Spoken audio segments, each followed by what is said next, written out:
Fans of Hawkins, Indiana and the Upside Down will finally get to revisit their favorite characters when Stranger Things returns for its much-anticipated third season on Netflix in July 2019. Whether you're a longtime fan or a relative newcomer, be sure to watch this video before you check out the newest season.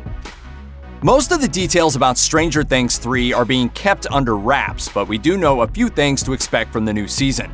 For one thing, we'll get to see the kids hanging out together in summer for the first time, which means no more battling monsters in between classes, and instead battling monsters between visits to the community pool and Hawkins' brand new mall. We don't know yet what the new threat will be exactly, but we also don't know if the Mind Flayer from Season 2 is completely out of the picture yet. There are also sure to be plenty of problems beyond the creatures from the Upside Down, in the form of the apparently corrupt Mayor Klein, played by Carrie Elways. In terms of where the characters will be when the new season starts, we know from the most recent trailer that Dustin has just returned from summer camp. Several relationships from Season 2 will carry over as well, including the father-daughter dynamic between Sheriff Hopper and Eleven, and the romantic ties between Eleven and Mike and Lucas and Max. Our favorite Hawkins kids are growing up so fast. The first season of Stranger Things is set in November of 1983, while the second season picks up nearly a year later, kicking things off in Halloween of 1984. Trick or treat. You want to go trick-or-treating? That kind of jump through time allows the show to play with different pop culture references and developments with each new season, but it's also a necessity for a series that stars rapidly aging young actors. With that in mind, Season 3 will time jump yet again by nearly a year, anchoring its story in the summer of 1985, almost 2 full years after the beginning of the series. The core cast of adventurous kids, telekinetic powerhouses, and increasingly concerned adults will be returning for Season 3, but the next arc of Stranger Things is also set to introduce several new pieces of the show's ensemble cast. We might not know all the surprises, but here's who to watch for. An icon of 1980s cinema will join the show this year as Carrie Elways, of Princess Bride fame, steps up to play Mayor Klein, an image-conscious politician who's more concerned with advancing his career than dealing with horrifying monsters from an alternate dimension attacking his constituents. Jake Busey will also join the show as a new major player in the Hawkins community, playing a shady, snarky reporter named Bruce. In terms of new young actors joining the series, we have 2 big names to add there as well. The first being Maya Hawke, the daughter of Ethan Hawke and Uma Thurman. Hawke will play a new series regular Robin, who works with Steve at Starcourt Mall and whose life is changed when she discovers a dark secret. How many children are you friends with? Francesca Real, who stars in Netflix's Haters Back Off, has also joined the series in a recurring role as Heather, a lifeguard at the local pool. Given what's happened in swimming pools in the series before, we have to ask, could Heather be the new Barb? Perhaps the biggest mystery we've yet to learn much about in Stranger Things 3 is exactly who or what the big bad will be this time around. Season 1 introduced us to the horrors of the lab that created Eleven, and ultimately gave us access to the Upside Down and its signature monster, the Demogorgon.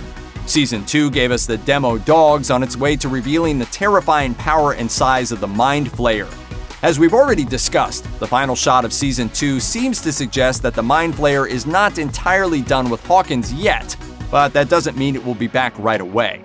In the Season 3 trailer, we get a look at 2 entirely new threats that we can definitely say look like enemies. In addition to a rather unpleasant-looking man armed with a silenced pistol wandering through a hall of mirrors, there's that hideous asymmetrical new monster roaring in a hallway. It certainly looks like another resident of the Upside Down has broken free to terrorize Hawkins, but what exactly is it, and how is it different from what we've seen before? The kids always name their terrifying foes, so what will they call this one?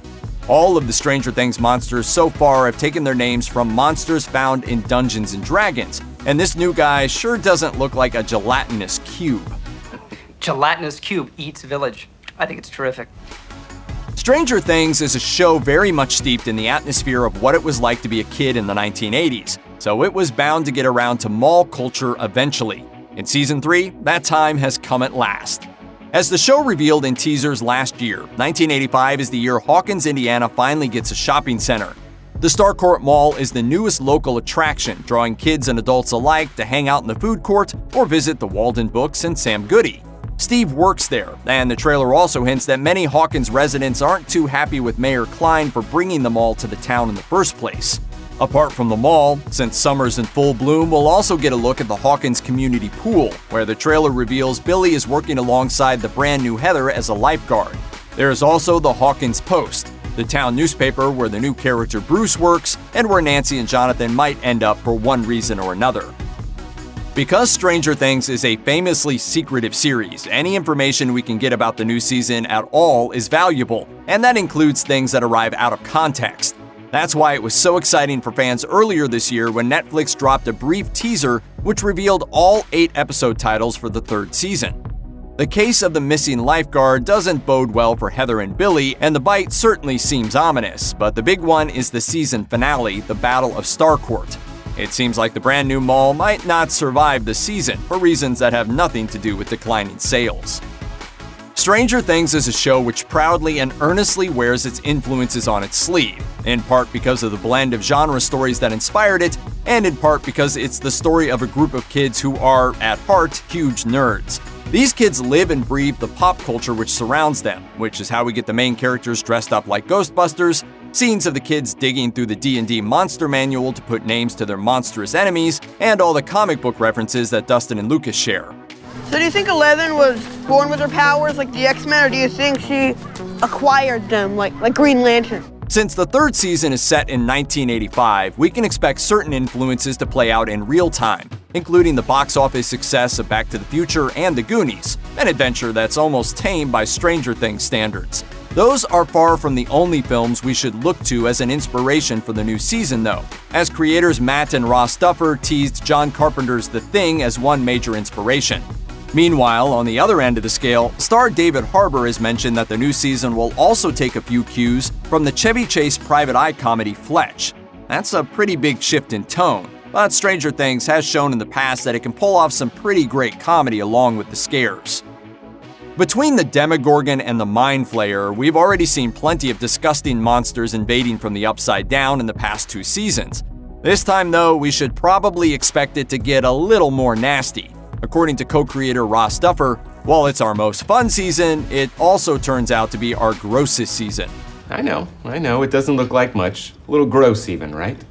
But consider this. With the creators drawing inspiration from The Thing and its infamous monstrosity, and citing the films of David Cronenberg and zombie auteur George Romero as major influences, we could be in for a whole new level of body horror.